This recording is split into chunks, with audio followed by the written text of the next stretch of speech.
النهاردة بنبص على قصة، يعني قصة صعبة قوي ومقلقة.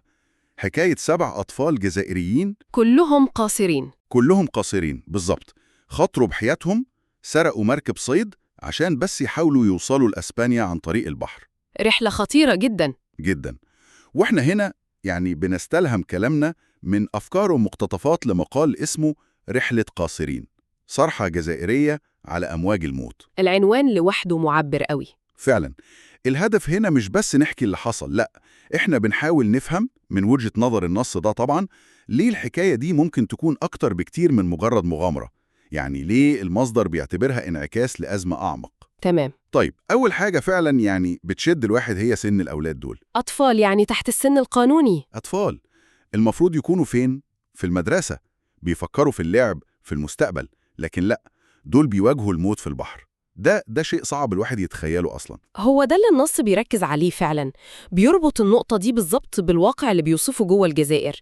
بيتكلم عن ظروف بيقول إنها صعبة، بطالة، فقر إحباط يعني. وإحباط وشعور كده بعدم وجود أمل في بكرة بين الشباب. وحسب وجهة نظر النص، هو ده الضغط ده اللي بيوصل حتى الأطفال الصغيرين إنهم يشوفوا الهجرة غير الشرعية دي بكل مخاطرها كأنها المخرج الوحيد. مع إنها مخاطرة بالحياة نفسها. بالظبط، كأن مفيش حلول تانية قدامهم. وده يخلي الواحد يقف ويفكر. والأكتر غرابة كمان، واللي المصدر بيسلط عليه الضوء، هو التناقض الرهيب. المفارقة دي. يعني الجزائر كلنا عارفين بلد غني جدا بموارده، بترول وغاز، ومن أكبر المصدرين لأوروبا. فعلا، أرقام تصدير الغاز كبيرة جدا لأوروبا. لكن في نفس الوقت المقال بيرسم صورة تانية خالص جوه البلد. صورة معاناة يومية للمواطن العادي. بيتكلم مثلا عن طوابير طويلة عشان الناس تجيب حاجات أساسية زي اللبن والزيت والسميد والعدس. يا الله. وحتى بيضيف مشكلة تانية زي انقطاع المية بالساعات. في النص بيعتبر إن المفارقة دي بين الغنى ده والحاجة دي هي أساس المشكلة اللي بيطرحها. المفارقة دي يعني إزاي بلد بكل الإمكانيات دي يوصل لحالة زي دي حسب وصف النص؟ المقال هنا بيعرض وجهة نظر نقدية جدا. بيقول إن السبب هو سياسات معينة بيوصفها المصدر بإنها فاشلة. فاشلة؟ بيتكلم عن إن الثروة الضخمة دي متركزة في إيد مجموعة قليلة، والأغلبية بيعانوا من التهميش وصعوبة الحياة. النص بيوصل لدرجة إنه بيستخدم مقولة يعني بتتردد هناك بمرارة. مقولة زي إيه؟ سياسة جوع كلبك يتبعك. لا حول ولا قوة إلا بالله.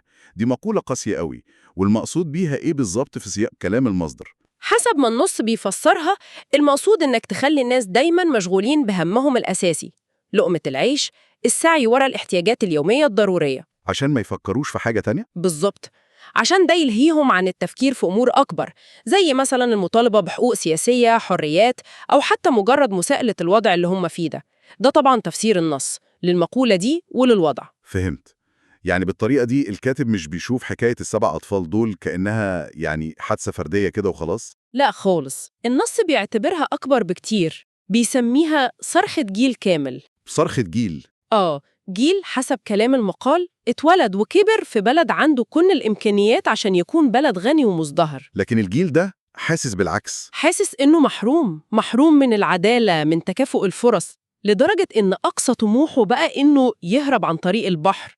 البحر ده هو اللي شايفه الأمل الوحيد اللي بقيله. كأن البحر بقى يعني المنفذ الوحيد من واقع صعب لدرجة الموت أهون منه.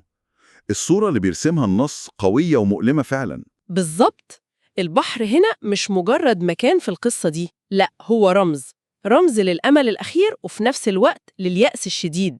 يبقى لو حبينا نلخص الفكرة المحورية اللي بيوصلها لنا النص ده، نقدر نقول إن هروب القاصرين ده مجرد عرض، قمة جبل التلج لمشاكل أكبر بكتير. تماماً. النص بيطرحها كأزمة جيل بحاله، جيل وصل لمرحلة من اليأس والإحباط جوه بلده خلته مستعد يخاطر بحياته عشان يلاقي فرصة في أي حتة تانية. وفي الآخر النص بيختم بنقطة مهمة بتخلي الواحد يفكر كتير. فعلاً، بيسيبنا كده مع سؤال مفتوح ومقلق. لو القصة دي فعلاً زي ما المصدر بيوصفها صرخت جيل كامل، ده معناه إيه؟